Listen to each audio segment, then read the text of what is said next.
Espírita Allan Kardec, também conhecida como SEAC, é uma instituição de caráter científico, filosófico e religioso, voltada para a verdadeira felicidade do homem na Terra.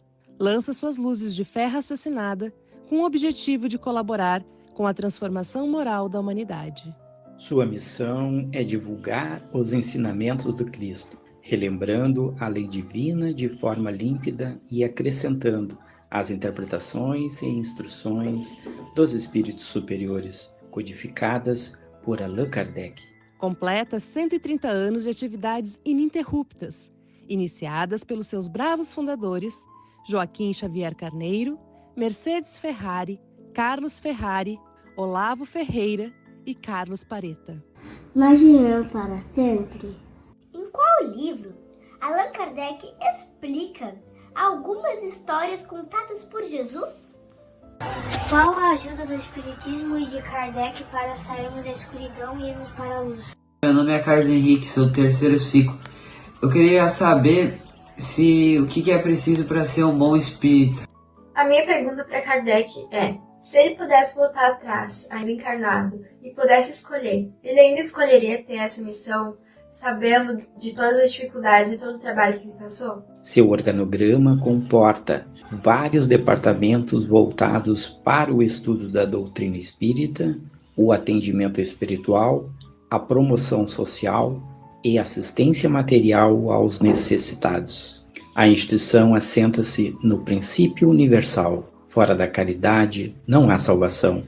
Oferece gratuitamente evangelização espírita para crianças e jovens, com a coparticipação de seus pais ou responsáveis.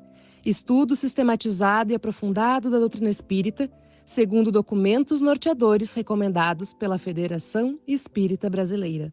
Também oferece cursos de formação e qualificação aos trabalhadores voluntários da SEAC, nas áreas de difusão doutrinária, mediunidade e passe.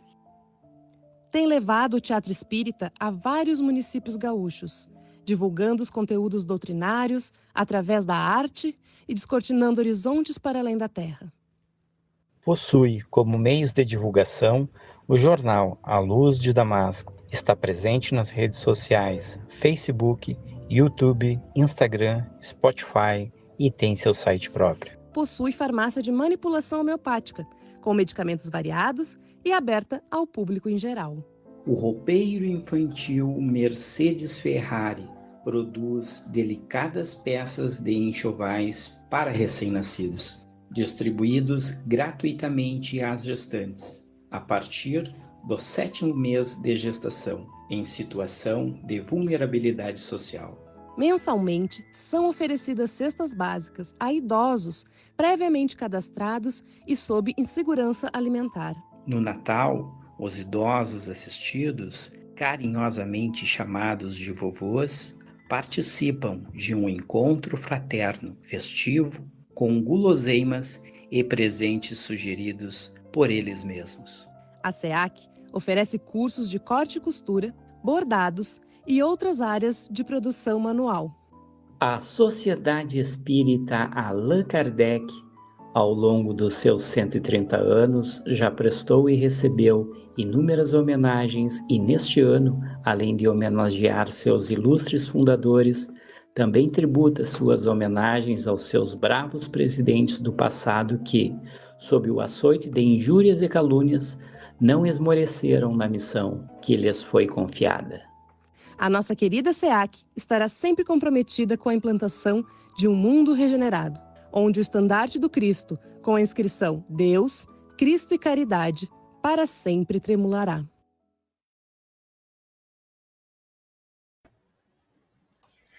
Boa noite, queridos internautas, sejam muito bem-vindos. Gostaram do nosso vídeo comemorativo? Esta é a primeira edição especial do mês de julho, no formato de roda de conversa, em homenagem aos 130 anos de nossa SEAC, momento em que vamos falar um pouquinho da história de nossa casa. Contamos com o carinho e a atenção especial de todos vocês. Na sequência, nós vamos pedir à nossa companheira Ione Machado que nos leia a nossa mensagem, seguida da prece. Muito bem. Essa mensagem é extraída de um texto maior, de Eurípides Barçanufo, Espírito, que é psicografada pela nossa querida Sueli Caldas Schubert. Ele vai nos dizer o seguinte: a urgente necessidade de que a fé, a esperança e o otimismo renasçam nos corações. Precisamos contagiar o nosso movimento com estas forças positivas, a fim de ajudarmos efetivamente o nosso país a crescer e a caminhar no rumo do progresso. São essas forças que impelem o indivíduo ao trabalho, a acreditar em si mesmo, no seu próprio valor e capacidade. São essas forças que o levam a crer e lutar por um futuro melhor. É necessário abrir clareiras e espaços para que brilhe a luz da esperança. Que as pessoas realmente sofredoras e abatidas pelas provações encontrem em nossas casas um clima de paz, de otimismo e de esperança. Meus irmãos, o mundo não é um Manaus, uma troca. Nós sabemos que Jesus está no leme e que não iremos sussurrar. Eurípides. Então, vamos fazer a nossa prece.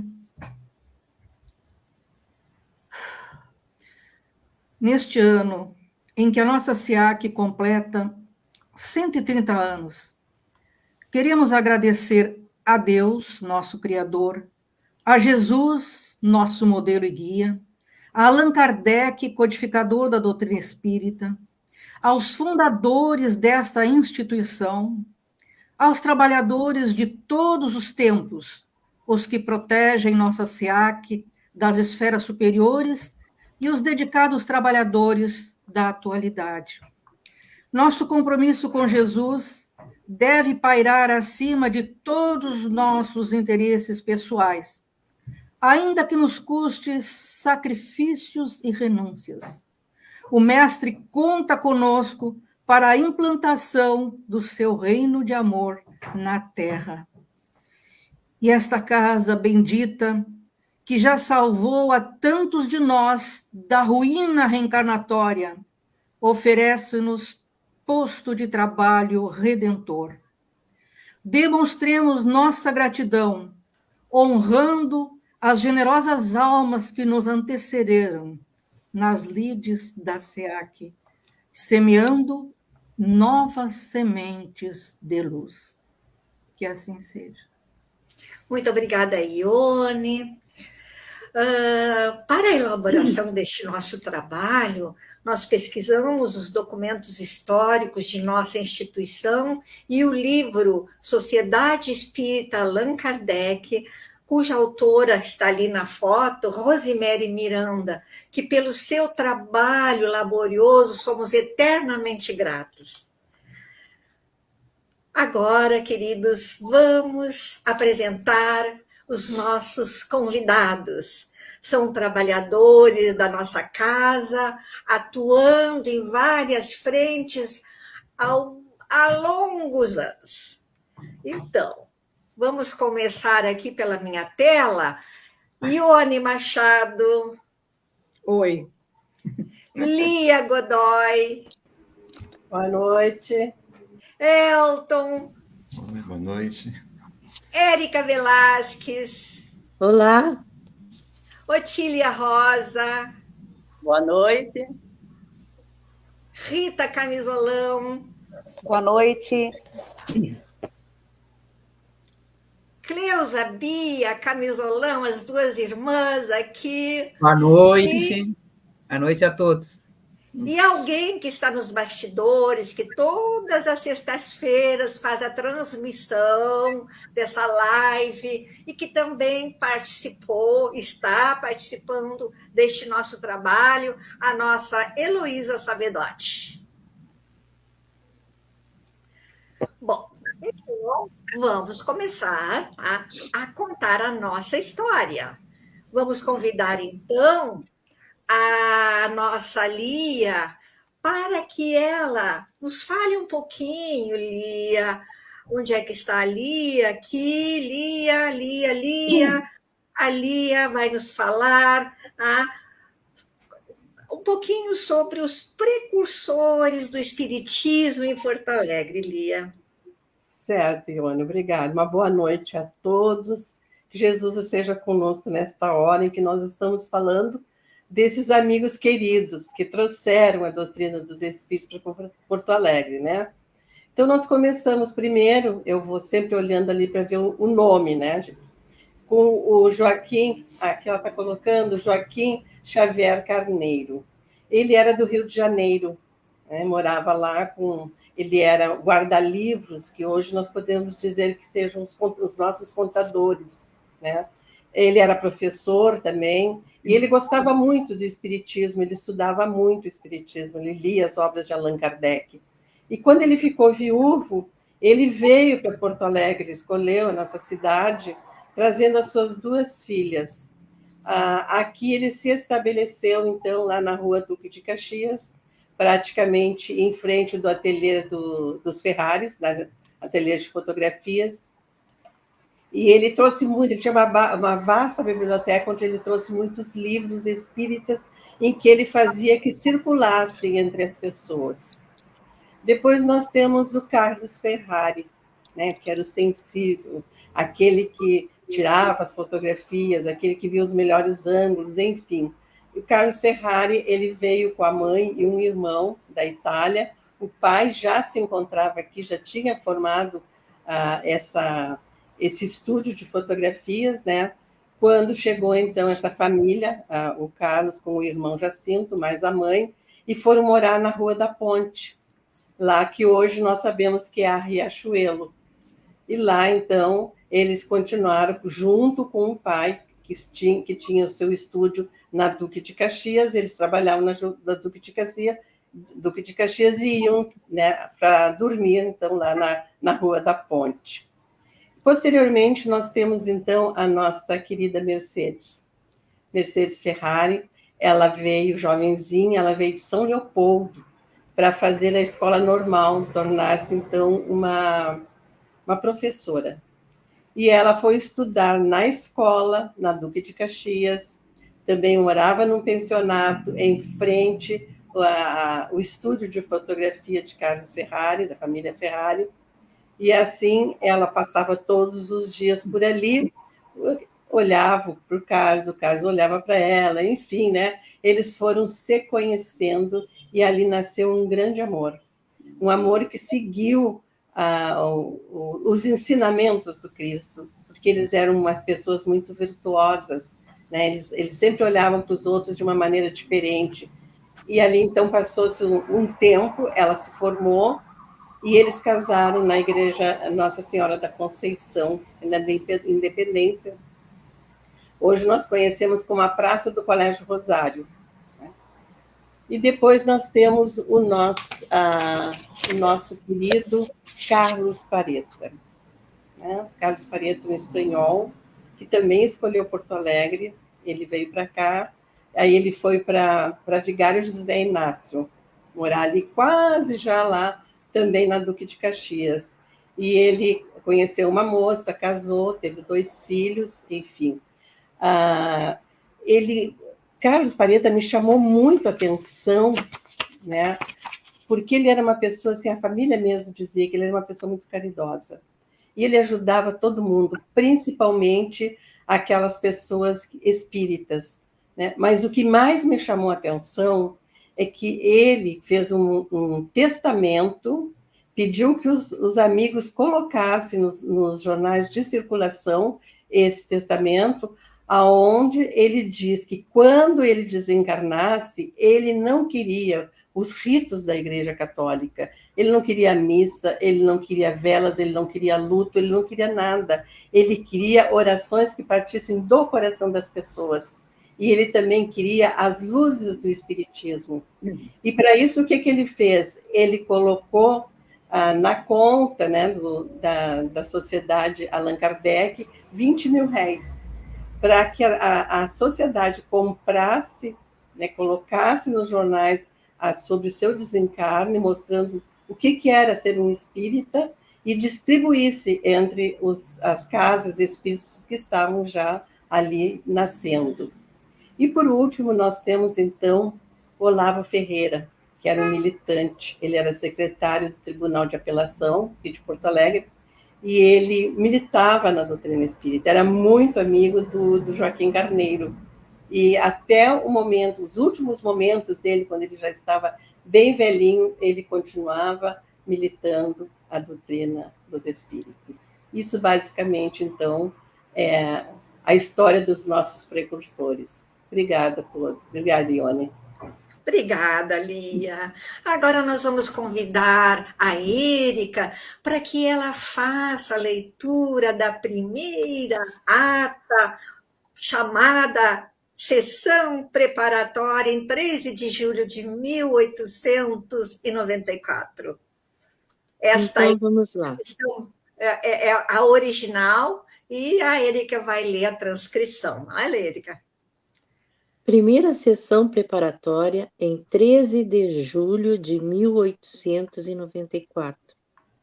No dia 13 de julho de 1894, em casa de Carlos Ferrari, reunidos além deste irmão, sua senhora, Carlos Pareta, sua consorte, Olavo Ferreira, João Lúcio Nunes e Joaquim Xavier Carneiro, combinaram dar começo aos estudos espíritas necessários à instalação de um grupo que se dominara Grupo Espírita Allan Kardec, sobre as seguintes bases.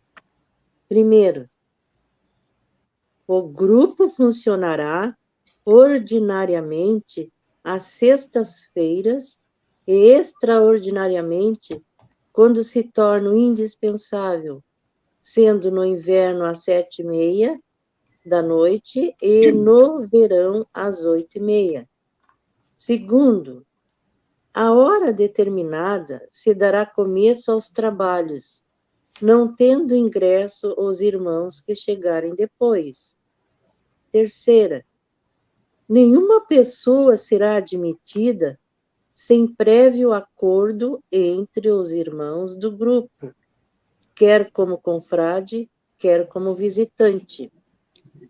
Quarta, durante os trabalhos, requer-se o mais completo silêncio e recolhimento.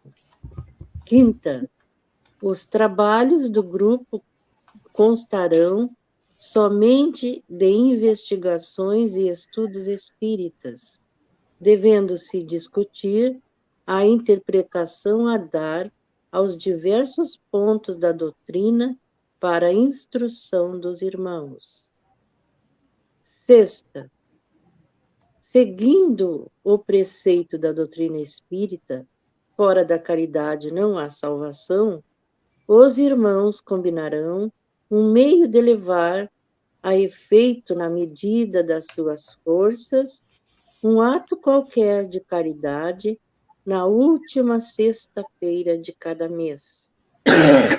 Sétima, este regulamento será ampliado ou modificado segundo a experiência e de acordo com a aptidão da maioria dos irmãos ou os conselhos dos espíritos protetores. Porto Alegre, 13 de julho de 1894. Joaquim Xavier Carneiro, Carlos Pareta, Olavo Ferreira, Carlos Ferrari, Mercedes Ferrari. Obrigada, Érica. Vale ressaltar que desde esta data nunca se deixou de fazer essa caridade na sextas-feiras. Só, Érica, mudamos de na última sexta-feira para a primeira sexta-feira do mês, não é verdade? Nunca. E vai ter mais uma. Ótimo, nunca nesses 130 anos nós deixamos de fazer a entrega do ranchinho para os nossos vovozinhos, mas isso será assunto para outra edição da nossa roda de conversa. Obrigada, Érica. Então, nossos precursores, eles passaram, os caminhos foram cheios de espinhos, muitas dificuldades de toda ordem. Nós destacamos aqui no livro que nós apresentamos, da pesquisa da Rosemary, o seguinte: nos tempos dos primeiros espíritas, eles eram frequentemente acusados de hereges, adversários de Deus, filhos de Belzebu, conforme esse termo é um dos 7 príncipes do inferno, conforme a ideologia da Idade Média, e loucos. Interessante que há uma carta do Ildefonso da Silva Dias, que nós vamos ler um trechinho, que diz o seguinte: se o espírita olhava para o alto e contemplava as maravilhas da criação, que lá se ostentam no mundo que gravitam no espaço, era louco. Se distraído, olhava para baixo. Se no bonde meditava, talvez mesmo nas misérias desta vida enganosa, também era louco. Então, eles eram vistos como pessoas perigosas, causadores de males e feitiçarias, sujeitos de ações reprováveis à sociedade e à família. Então, não foi nem um pouco fácil para esses precursores do Espiritismo. Continuando, então, a nossa roda de conversa, nós vamos chamar agora a Cleusa Beatriz Camesolão. Cleusa, de 1894 a 2024, o cargo de presidente da SEAC foi ocupado por 32 pessoas. Fale-nos um pouquinho sobre esses presidentes. Boa noite, mais uma vez. Verdade, Ione. Então, como tu disseste, são 130 anos e pela nominata dos presidentes, né, que a gente tem, percebe-se que a sociedade teve, desde o seu idealizador, Joaquim Xavier Carneiro, até o dirigente atual, José Daniel Souza, 32 gestores. A gente percebe, lendo esse livro, que muitas dessas direções tiveram grandes feitos espirituais, feitos materiais relevantes para a continuação da sociedade, como para a propagação da própria doutrina espírita em solo gaúcho, sendo que se percebe também que as presidências mais longevas, aquelas que foram mais longas, são as que as ações aparecem mais na sua concretude. Por isso, vou, claro, falar dessas mais longas, né? Porque é quando aparece mais positivamente as suas ações. Mas sem deixar, a gente não pode deixar de refletir que aquelas que muitas vezes parecem não ter sido marcadas por obras positivas, né, tenham tido o esforço hercúleo de manutenção das atividades doutrinárias, materiais e assistenciais, dando talvez de si próprios, em prol da obra, da divulgação do espiritismo, de manutenção da casa e de amor, né, a todo aquele que chega lá. Então, rapidamente, não temos como não citar esse idealizador, que é o primeiro presidente, o fundador, o José Xavier Carneiro, que trabalhou, como disse a Lia, trabalhou, né, até o fim, até a saúde não mais me permitir, de 94 a 1903. Então, ele funda, junto com esse grupo de amigos, o Grupo Espírita Allan Kardec, e em 16 de janeiro de 1898, esse grupo se transforma na Sociedade Espírita Allan Kardec, que nós estamos, então, com essa denominação até hoje. Mas o José Xavier ele foi criador de um periódico muito importante para o espiritismo aqui do Sul e para as outras regiões do Brasil, que se chamava Revista Espírita. Ele fundou esse periódico, essa revista, em setembro de 1898, quer dizer, 4 anos após a fundação da nossa casa. Essa revista ela foi importante, de grande importância, porque colaborou, disseminou o conhecimento, colaborando na fundação de muitos grupos espíritas no interior do Rio Grande do Sul. E também, em 1898, a sociedade, na presidência desse irmão, ele colaborou com a fundação em Porto Alegre de um grupo espírita que recebeu a denominação de Feliciano, que era o guia da nossa sociedade. Outra figura importante que a gente não pode deixar passar é o senhor Israel Correia da Silva, que esteve à frente da casa por 2 gestões e é considerado o decano do espiritismo no Rio Grande do Sul, porque antes que se falasse em espiritismo aqui, ele já tinha se iniciado com Bezerra de Menezes. E antes, quando assumiu a presidência da Sociedade Espírita, ele criou a nossa primeira biblioteca, né? Mas ele fez mais. Foi desses homens que vêm para cumprir um trabalho. Ele foi um dos fundadores do Instituto Espírita Dias da Cruz e também um dos primeiros, quer dizer, mais efetivamente, o 3º presidente da Federação Espírita do Rio Grande do Sul. Mas não falando naqueles de gestão mais longa, não podemos deixar passar o nome do coronel Frederico Augusto Gomes da Silva, né, que foi nosso presidente de 1911 a 1915 e de 1932 a 38. Esse homem é daquelas personalidades que faz, o que pensa se constrói, né, se efetiva, se produz. Ele fez um empréstimo, a luta pela casa, pelo local que ia abrigar a nossa sociedade era tão grande que ele fez um empréstimo para comprar de 10 contos de réis para construir um prédio para a sociedade. Mas, andando, né, pela cidade, ele encontrou um prédio na rua Riachuelo 54, que achou de bom tamanho para o trabalho que era levado a efeito e comprou o mesmo por 8 mil, que foi aprovado, é claro, por todo o grupo, por todos os participantes.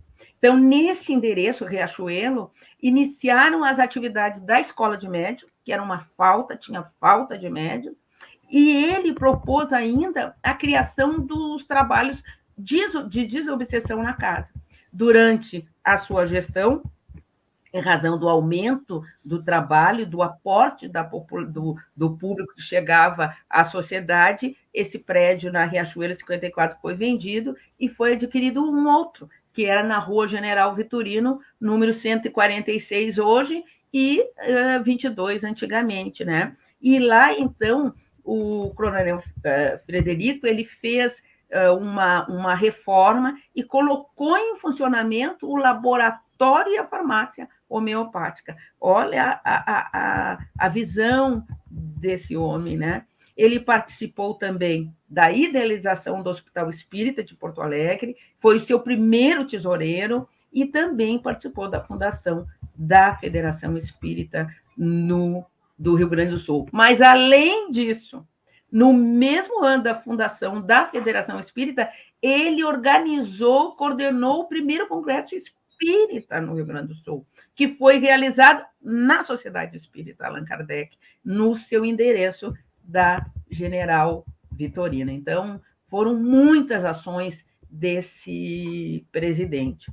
Mais adiante, temos também um outro amigo, um outro irmão que esteve à frente da casa, o general Enapino Brusque Borges de Andrade, de 45 a 52, que vinha, né, ao longo das diretorias, essa busca por um prédio melhor, né, que comportasse todos os serviços da casa e que pudesse ampliar as atividades de natureza assistencial, sendo, então, na gestão do general Enapino, adquirido o prédio da rua Andrade Neves, né, General Andrade Neves, no número 60, nesse prédio que nos abrigou por tanto tempo.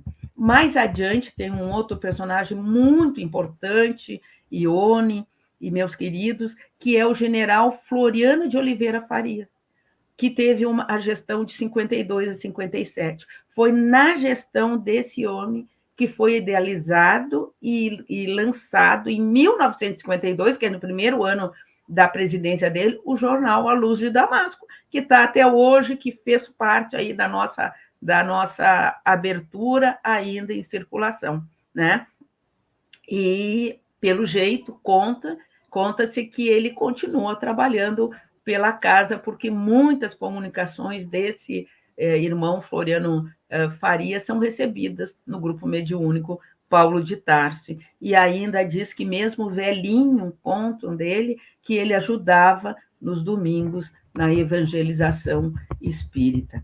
E, finalmente, chegamos, então, a um outro personagem que vai ser conversado, falado, relembrado posteriormente, que é o senhor Durval Pereira da Silva, que foi a presidência mais longa e ininterrupta da nossa casa. Nessa presidência, foi priorizada a expansão física da sociedade, para melhor atender ao público que buscava conforto e consolo.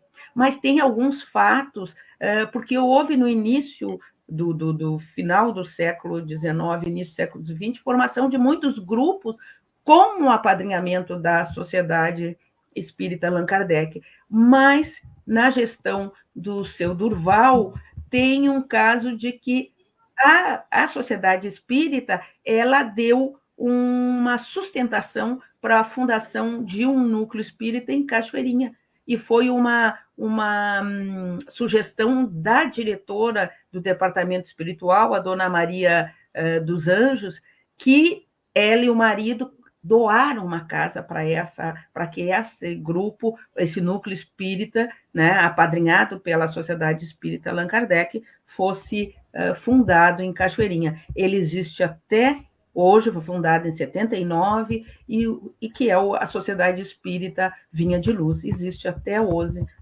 em Cachoeirinha.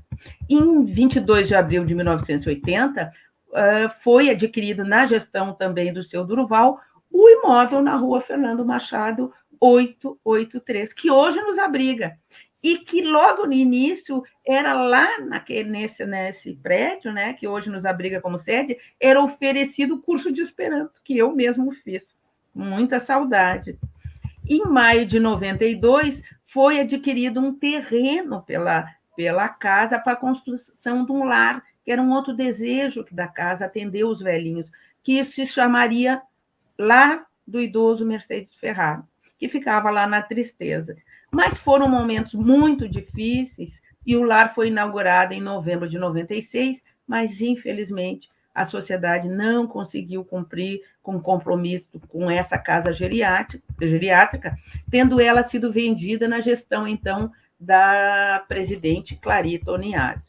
Mas foi ainda na gestão do seu Durval que se comemorou o centenário da nossa sociedade, com inúmeros eventos ocorridos de junho a julho, com a presença do Divaldo, da saudosa Sueli Calda Schubert, autoridades da época da capital e do Estado. Já chegando mais para a atualidade, durante a gestão da dona Dalva Montana, a farmácia e o laboratório foram passados foram transferidos para Fernando Machado, e na gestão da senhora Ismênia Schwenk, a sede da Sociedade Espírita Allan Kardec, então, foi transferida para o edifício da rua Coronel Fernando Machado desde 2013. É isso, brevemente, Ione. Muito obrigada, Cleusa. É emocionante ouvir esses relatos, ainda que sejam breves. Agora, nós vamos focar um pouquinho na memória de duas convidadas aqui. Vamos começar pela Otília Rosa. A Otília Rosa foi funcionária de muitos anos na farmácia de homeopatia, e foi no período a gestão do senhor Durval. Então, abre teu arquivo de memória, Otília, e fala alguma coisa daquela época, da tua convivência com o senhor Durval. Obrigada, Ione. É sempre uma felicidade muito grande falar sobre o seu Durval, mas esse arquivo é tão grande que eu vou ver o que eu posso te colocar. Seu Durval, ele sempre foi mais amigo dos funcionários do que propriamente patrão. Ele se preocupava muito com o bem-estar de todos os funcionários. Imagina que todo ano, quando o governo dava aumento de salário, ele fazia uma reunião conosco e fazia questão de colocar no quadro, explicar para nós quanto nós deveríamos receber de acordo com o cálculo do governo. Mas ele sempre nos dava a mais, sempre nos dava além. Mas se desculpava ainda em não poder dar mais, porque estava em despesa, na época, com a construção do Lar do Idoso, que a Rita acabou de falar. Mas ele ficava muito chateado de não poder dar mais, não é? E sempre foi assim, muito preocupado conosco, né? E teve uma época também, um segundo fato, teve um outro fato também, que o sindicato descobriu que ele dava 2h30 de almoço para os funcionários. E o sindicato, então, questionou que não era possível, porque teria que reduzir esse período, teria que ser 1 hora só. E ele respondeu para o sindicato que ele tinha dado esse tempo todo de intervalo para os funcionários, porque os funcionários trabalhavam muito, trabalhavam bastante, mas precisavam de um repouso também. Então, aquele horário de almoço teria que ser estendido. E ele falou que ele já tinha dado esse horário e ele não poderia reduzir. Só quem poderia reduzir seria os próprios funcionários. Então, ele fez uma abaixo-assinado e deixou todos os funcionários livres para assinar e decidir quem gostaria que o horário fosse reduzido e quem gostaria que continuasse o horário estendido. Naturalmente, todos nós assinamos que gostaríamos que continuasse o horário estendido, que foi o horário que a gente já estava acostumado, não é? Ele ficou muito contente, muito satisfeito e encaminhou esse então para o sindicato e encerrou a questão e nós ficamos com o nosso horário estendido, ficamos todos bem felizes. Ele se preocupava muito com todos os funcionários, porque ele sabia como é que os funcionários trabalhavam, porque ele trabalhava junto com nós atrás do balcão. Nos dias que tinha muito movimento, tinha dias assim que as correntes de passe emendavam, e era muita correria, muito movimento. E ele, então, trazia os funcionários da secretaria e vinham todos para trás do balcão conosco, e todo mundo correndo, era muito acelerado, e era a tarde toda correndo e vendo remédio, e ele mesmo, muito rapidinho, aprendeu, depois que ele aprendeu, era muito rapidinho, enrolava, ele era empacotador, empacotava e passava, era incrível, né? Então, ele via como é que os funcionários trabalhavam muito, e sempre de boa vontade, nunca reclamavam nada. Então, ele sempre teve esse cuidado, essa consideração pelos funcionários. Por isso, ele deu aquele horário estendido e fazia tudo. Ele fazia tudo para atender os funcionários, não era? Era amigo de todos nós, né? Sempre foi assim. E teve um outro momento, um terceiro momento, outro caso, em que nós almoçávamos no SESC. Só que o SESC, uma vez por ano, janeiro ou fevereiro, ele dava férias coletivas para os funcionários, e nós ficávamos sem almoço. Então, o seu Durval nos dava, fazia questão de nos dar durante todo aquele mês, ele nos dava o almoço.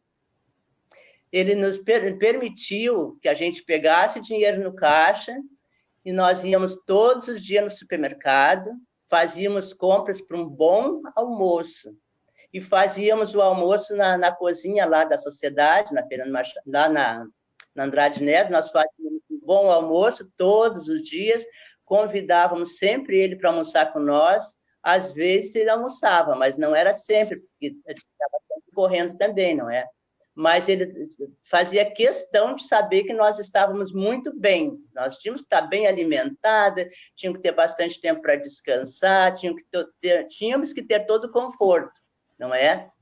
Então, era sempre foi muito amigo de todos nós.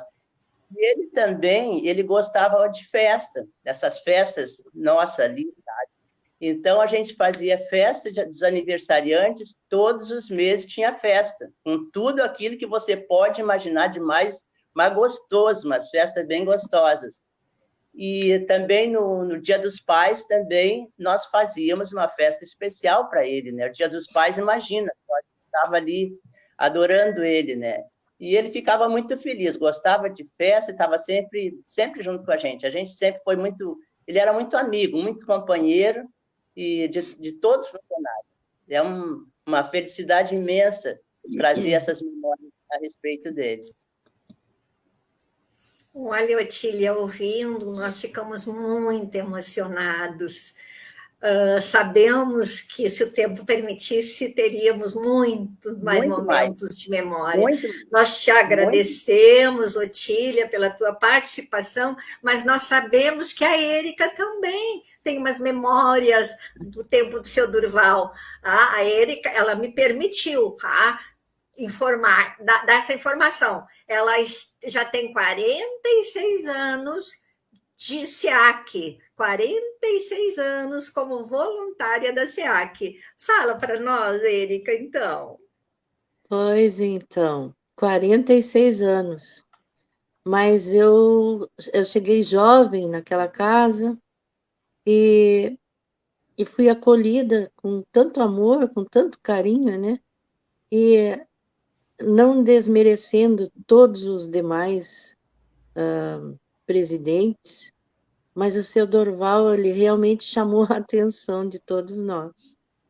Ele, ligeirinho, como a Maria Otília falou, eu via sempre aquele homem, sempre no controle ativo das atividades da casa. Ele sempre estava ali pronto para ajudar, para dar informações, para orientar e encaminhar as pessoas. E sempre com muito amor, com muito carinho. Ele era um homem muito cândido, vamos dizer assim, né? Ele atendia a todos indistintamente. Eu tive a honra de ser convidada por ele para fazer parte do grupo Paulo de Tarso, o grupo Mater da casa, e isso me valeu muito, porque eu jamais esperava ser convidada para um grupo de tal envergadura. Além disto, sabedora também que quem participava eram pessoas da diretoria, e eu não era diretora de nada, eu não participava de membro de diretoria, eu era uma trabalhadora da casa sem esses vínculos assim maiores, né, de direção, de gestão, fazer parte de tal coisa. Mas eu fui honrada com esse convite. Além disso, também, eu sempre via ele com a sua esposa, a dona Alice, né, uma pessoa também maravilhosa, de bom coração, uma pessoa assim, estava sempre sorrindo, sempre agradável também. Então, as lembranças dele, assim, sempre foi de muito carinho, de muito amor, né? E isso ele passava para todas as pessoas. Mas ele também era um homem firme quando necessário.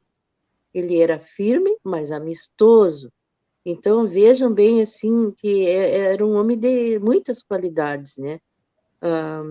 É um homem nobre, realmente, assim, e de praticante, realmente, de tudo aquilo que ele pregava, que se pregava na casa, e todos viam isso, que a sua conduta era impecável.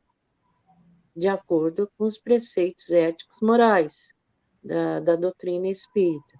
Doutrina essa que todos nós abraçamos, mas que nós estamos ainda aprendendo muita coisa, né?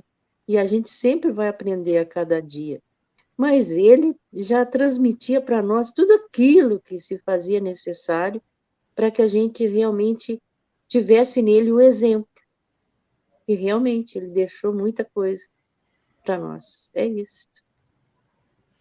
O grupo da qual a Érica se referiu, o grupo Paulo de Tarso, é um grupo mediúnico, né?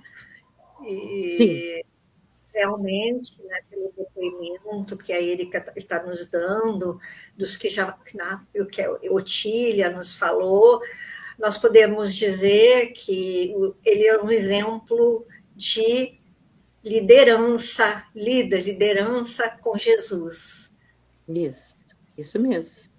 Agora, dando sequência à nossa roda de conversa, nós vamos convidar a Rita Camisolão. Rita, fale-nos sobre a aquisição do prédio da Andrade Neves. Então, boa noite, Ione, boa noite a todos que nos assistem, os colegas ali. Essa aquisição desse prédio é bem interessante, né? Ela nos traz o relato de um fato curioso e que nos proporciona uma reflexão e a retomada de um ensinamento que às vezes a gente deixa perder, né? Então, a compra da sede da Andrade Neves, ela aconteceu em 1946, na gestão do senhor Enapino Andrade, né? Então, a casa tinha necessidade da ampliação de espaço para poder prestar mais serviços de assistência à sociedade, né? E encontra nesse prédio condições condizentes com as expectativas da casa, uma ótima localização, um preço bom, e é convocada, então, uma Assembleia Geral Extraordinária para discutir essa questão.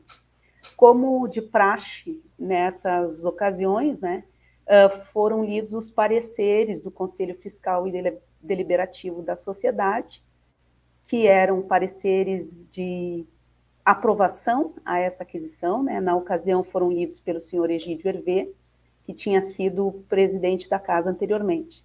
Então, apesar da aprovação dos conselhos, houve certa discussão e discordância sobre a pauta, em razão de que o espaço tinha sido previamente usado como clube de diversões noturnas. Então, alguns confrades se mostraram contrariados, exaltados, né, discutindo se era pertinente ou não essa aquisição. Então, diante dessa polêmica, a gente vai ter o senhor Hélio Castro, que tinha previamente chamado a atenção de que o voto da Assembleia deveria ser um voto consciente, ele tinha feito esse apelo.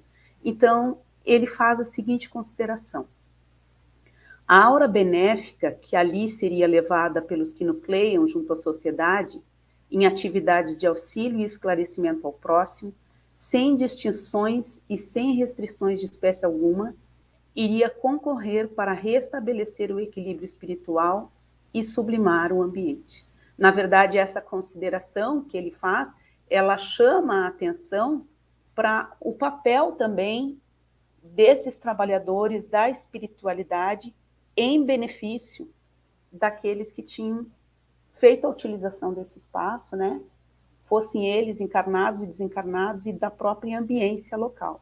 Então, diante dessa consideração, o senhor Egídio Hervé, que tinha lido previamente os pareceres, ele faz manifestações oportunas, né? Contrapõe os argumentos que vieram previamente e ele apela à Assembleia que aprove a aquisição.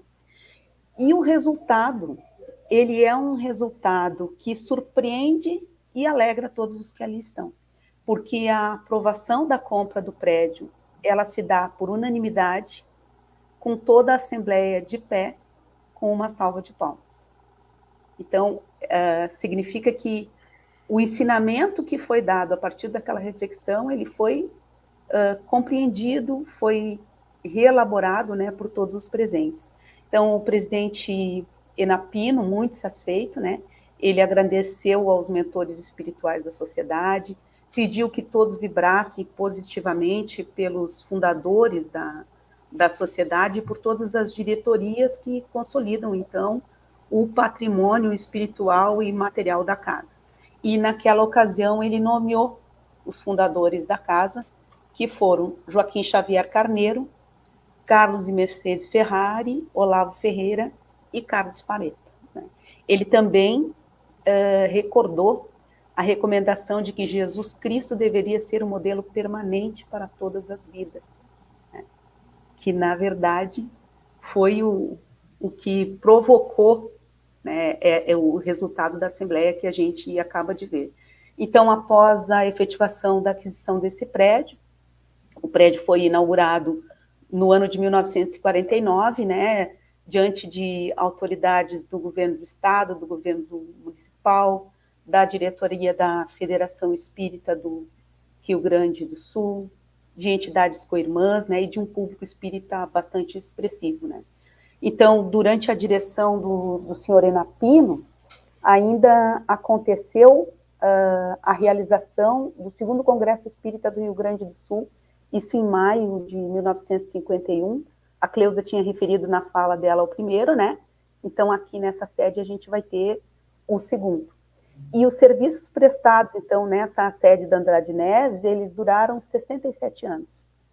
Eles foram interrompidos no momento em que a casa se transfere, também estava referido na fala da Cleusa, para a sede da Fernando Machado, né? Falar desse prédio, para mim, ele tem um significado especial, foi onde eu comecei aqui na SEAC, né, e a gente estava falando antes, quando a gente refere os anos, né, a Érica, 46 anos de trabalho, parece que a gente tem um medidor de tempo que faz toda a diferença na vida da gente, né.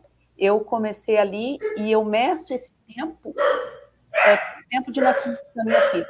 Então, hoje eu 20 anos de espiritualidade teatro a Andrade Neves. É um prazer nesse momento. Rita, muito obrigada pela tua participação. Agora nós vamos perguntar a Cleusa, antes que chegássemos a Andrade Neves, a Sociedade Espírita Allan Kardec percorreu outros endereços, antes de chegasse nesse endereço que foi definitivo por muitos e muitos anos. Podes falar um pouquinho sobre isso, Cleusa? Claro, Ione, claro que podemos falar, é uma alegria. Tu sabes que as tarefas espíritas, a efeito pelos fundadores, pelos dirigentes, por todos os trabalhadores que passaram e que ainda estão nessa casa, nesses 130 anos, elas foram realizadas em vários endereços, né? O que a gente percebe lendo a história. Então, a gente nota a busca constante pela casa física, por essa identificação, né? E uma casa que se ajustasse às atividades ali feitas e que permitisse também uma expansão, caso houvesse necessidade. Mas a gente lê que, na origem, então, como grupo espírita fundado, ele foi fundado na casa do casal Ferrari, o Carlos e a Mercedes. E essas reuniões, então, na casa deles, era na Rua Riachuelo, 132, Centro Histórico. Mas a luta, né, dessa manutenção, da realização dos trabalhos, percebe-se que de julho de 1898 até março de 1899, o grupo, por algum motivo, teve que ser dividido em 2. Então, as sessões mediúnicas, elas eram realizadas no Arrabal de Arraial Partenon, no número 131. E o outro encontro se dava na casa do Joaquim Carneiro, que ficava lá na Duque de Caxias, quase esquina Marechal Floriano. A gente pode imaginar que início do final do século XIX, início do século XX, o perímetro urbano da capital era muito pequeno, mas esse deslocamento para o Partenon não era fácil, porque o Partenon era um bairro, era um subúrbio, um recanto perdido da cidade. Então, a luta deles foi grande, como tu mesmo falou. E em janeiro de 1900, está anotado que eles ainda trabalharam, se encontraram em outros 2 endereços. As sessões elas eram realizadas na Andradas, no 523, aos domingos. E as quartas-feiras o encontro se dava na Rua Duque de Caxias, número 72, aonde era a sede da Sociedade Brasileira União. Mas ainda, né, na década ali de 1900 a 1910, no ano de 1905, os encontros da nossa sociedade aconteceram ainda na Rua 7 de Setembro, número 81. Esse endereço tinha uma pequena biblioteca que era aberta ao público, e passado, então, um tempo de utilização desse endereço, eles retornaram lá para o edifício da Sociedade Brasileira União, porque julgaram que eram melhor do que o local em que eles estavam na 7 de setembro. E na primeira gestão do coronel Frederico Gomes da Silva, as reuniões também foram realizadas na casa desse irmão, na Avenida Praia de Belas, 167. Então, a aspiração por uma sede própria, por um endereço fixo, era muito grande. E aí, como nós contamos lá no início, nessa gestão do coronel Frederico, então é adquirido o prédio na Rua Riachuelo, 54, que efetivamente é a nossa primeira casa. Mas a luta continuou, e sempre com o objetivo de atender melhor a população, passamos para o prédio, então, da General Vitorino 146. Né? Mais adiante, como a gente estava ouvindo agora a Rita comentar, então foi adquirido o prédio da Andrade Neves 60, e lá ficamos até o ano de 2013, né? Como disse a Rita, por 67 anos. Então, desde esta data, 2013, a sede da Sociedade Espírita Allan Kardec passou a funcionar na Rua Coronel Fernando Machado, 883. E lá estamos, né, com muita alegria, e que seja assim, cumprindo, honrando esses que vieram antes de nós. Obrigada, Cleusa, pela tua participação. Quando a Cleusa cita os Arabaldes, Partenon, nós trouxemos aqui um mapa. Tá? Vejam bem que em 1886 o transporte era feito ou puxado, tá, a burro. Vejam, podemos ver ali, tá, o transporte puxado a burro. E quem administrava essa, digamos assim, essa empresa, tá, era a Carris, que na época ela chamava Companhia de Bondes Urbanos, e até hoje, então, né, com a evolução aí, temos os modernos ônibus. Então, queridos, agora, na sequência, nós vamos chamar o Elton, porque o Elton vai nos falar um pouco sobre o seguinte. Elton, em 1912, a Sociedade Espírita Allan Kardec estava instalada na Rua Jerônimo Coelho. Nesse local, um grupo de espíritas se reunia. Então, 2 membros desse grupo eram médicos, o doutor Oscar José Pitan e o doutor Henrique Inácio Domingues. Eles costumavam marcar reuniões ali para debater alguns assuntos. Desses encontros surgiu a necessidade da terapêutica espiritual aliada a medicina no tratamento dos alienados. Fale-nos um pouquinho o que aconteceu a partir desse momento. Sim, Ione. Nesse grupo, então, né, que era coordenado pelo Dr. Oscar Pitan, o grupo, né?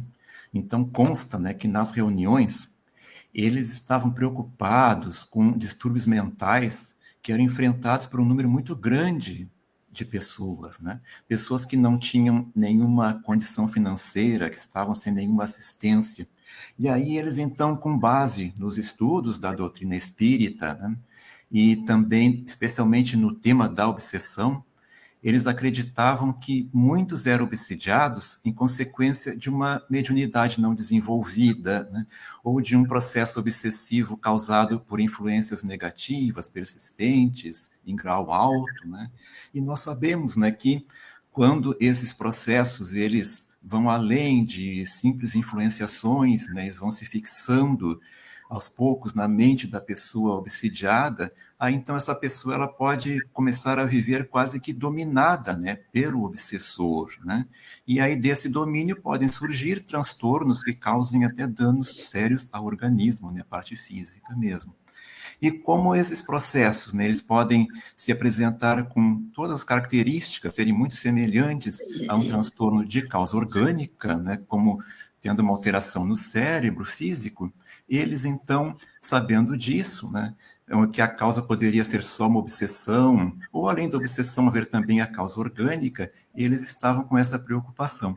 E nós sabemos, né, como explica Kardec, que além do tratamento médico, né, pode ser necessário, é claro, o tratamento, como ele diz, o magnético, né, que é fluídico, que é o tratamento espiritual, que se compõe dos recursos espíritas, né, como a oração, o passe, a água fluidificada, a recomendação para a pessoa praticar o bem, o amor ao próximo, e também o atendimento desobsessivo, né, que é oferecido nos centros espíritas, né? Nesse atendimento, além do assistido, no caso encarnado, também pode ser atendido o espírito que estiver envolvido nesse processo, né? É uma reunião mediúnica privativa, né? E aí, então, esse irmão, ele é, através de um diálogo, né, ele é convidado a reconsiderar as suas atitudes, né, podendo assim ele perdoar, quem sabe se elevar moralmente e se ajudar, né, que é o principal, para depois, quem sabe então, ajudar aqueles que ele possa ter prejudicado de alguma forma. E nós podemos ver então, né, Ione, que certamente foi por eles terem acesso a esses conhecimentos, né, que eles decidiram criar um espaço onde eles pudessem juntar a terapêutica espiritual aos conhecimentos da medicina, né? Consta que eles estavam inspirados pelo Dr. Bezerra de Menezes, pelas suas obras, os seus artigos que abordam o tratamento da obsessão, e eles então formaram uma sociedade, a Sociedade Humanitária Jesus Nazareno, que logo em seguida, né, em julho de 1912, se desligou da Sociedade Espírita Allan Kardec para construir um hospital. E assim surgiu o Hospital Espírita de Porto Alegre, né? E assim como aconteceu com a criação do Hospital Espírita, né, ao longo dos anos nós vemos que várias instituições puderam ser idealizadas, fundadas, a partir de encontros que aconteciam na sede da SEAC, né? Como a Federação Espírita do Rio Grande do Sul, em 1921, né? E quem presidiu o projeto e a preparação do Estatuto da FERGS foi o senhor Frederico Augusto Gomes da Silva, né? Ele foi presidente da SEAC em 2 períodos. Ele não era o presidente naquela data, era o senhor Teófilo de Campos, mas ele participou também, né, dessa criação, e a federação ela desenvolveu as suas atividades por um período bem longo na sede da SEAC, né, na General Turino 146. Foi em uma sala que foi oferecida para a diretoria da FERGS, para ser a secretaria, e ela permaneceu ali até a mudança de endereço que ocorreu na década de 1940. Para que nós possamos ter assim uma ideia melhor ainda da contribuição da SEAC, né, para a expansão do movimento espírita naquele tempo, nós encontramos que quando houve uma palestra que comemorava os 48 anos de fundação da SEAC, que foi em 1942, aí o orador oficial convidado, que foi o Dr. Ildefonso da Silva Dias, ele disse assim: por esta sociedade tem passado muitos vultos que se destacaram nos trabalhos da Seara. Desta sociedade, em épocas diversas, têm se desmembrado grupos que, passando a constituir outras instituições, têm atingido a maioridade, fazendo vida própria e independente. E foi o que aconteceu também com o casal Carlos e Mercedes Ferrari, né, quando eles precisaram se mudar por um período para Santa Rita do Rio dos Sinos, município de São Leopoldo, foi por orientação médica, e durante esse período que lá estiveram, eles fundaram lá, em 1899, o Grupo Espírita Aurora, filiado à SEAC. Né? Era um local onde havia uma predominância forte de outras crenças, né? Mas os dois, como consta, né, persistiram com muita resignação até o momento em que Dona Mercedes não teve que se afastar, né, por motivos de saúde. Consta também que o primeiro aniversário do Grupo Aurora reuniu 70 convidados, dentre eles uma comissão de espíritas que foi daqui da SEAC. Né? Naquela ocasião, 34 pessoas se inscreveram como sócias do Grupo Espírita Aurora. Né? Então, assim se pode ver, né, que esses são alguns dos bons frutos produzidos pela SEAC ao longo dos seus 130 anos. Que emocionante ouvir esses relatos, que emocionante. Elton, muito obrigada pela tua participação. Estamos no finalzinho da nossa roda de conversa e eu vou pedir, então, que cada convidado faça a sua consideração bem brevezinha, assim, 2, 3 palavrinhas. Vamos começar pela Lia.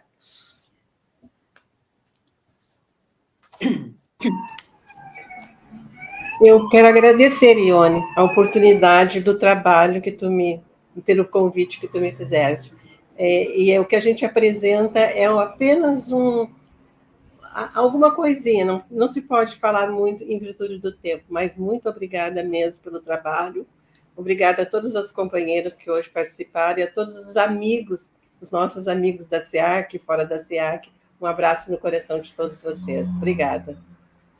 Ione Machado, minha xará.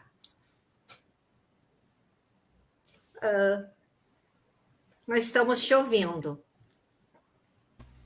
Tá.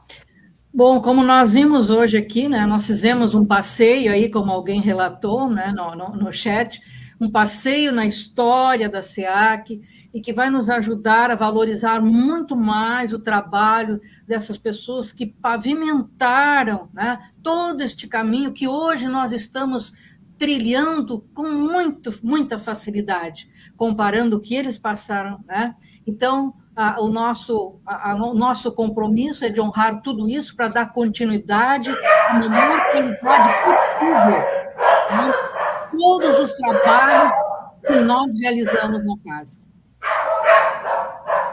Rita. Eu quero também agradecer essa oportunidade, né? E nesse momento em que a gente se reúne, a gente aprende muito, porque a gente vai contabilizando os anos em que a gente está na casa, mas às vezes esses anos, eles não se refletem em conhecimento da história, né?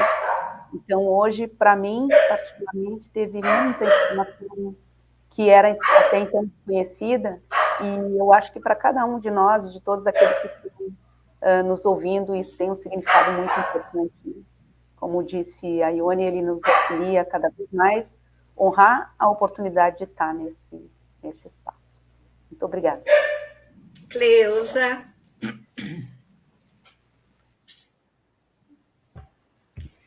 Gente, eu acho só o que me resta é agradecer a oportunidade do momento da gente estar junto, né? Com certeza junto não só com nós aqui, com todos os internautas, todos que estão assistindo, os espíritos amigos, agradecer aos que nos antecederam, os guias da casa, os trabalhadores, os fundadores, todos que passaram pela casa, que nós possamos fazer a nossa parte e que outros continuem com esse trabalho valoroso da SEAC.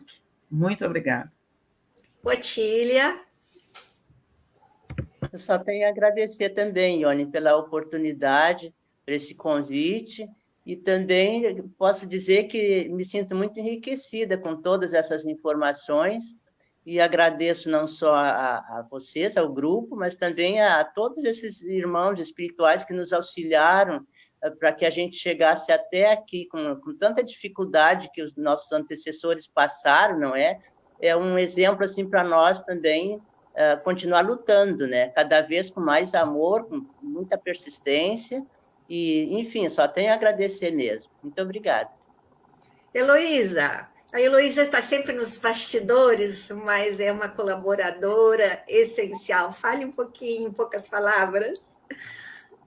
Quero dizer que esse momento foi muito gratificante de lembrarmos tantas coisas lindas dos nossos antecessores que nos legaram essa sociedade.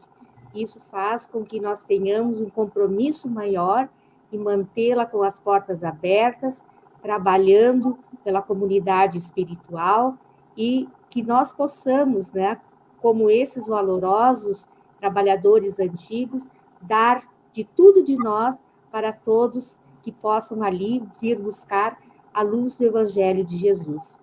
Convidamos também a todos a comprarem o livro que está na nossa livraria de memórias, porque ali encontrarão muitas coisas interessantes que nós não vamos poder relatar nessas 4 semanas, mas é um tributo a esses nossos fundadores. Obrigada. A Érica ainda está aí?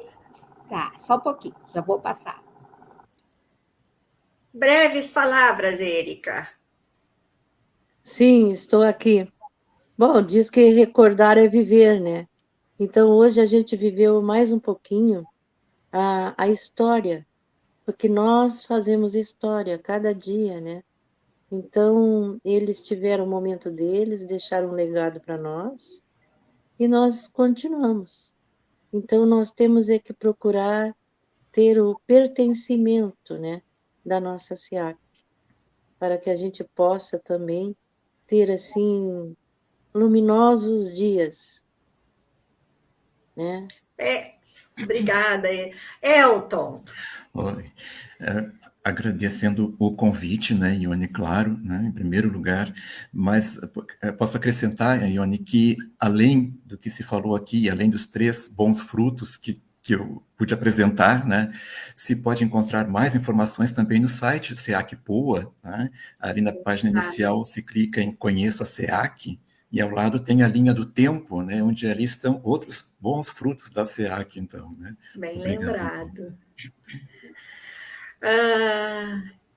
Queridas, queridos, muito obrigada pela participação de todos aqui.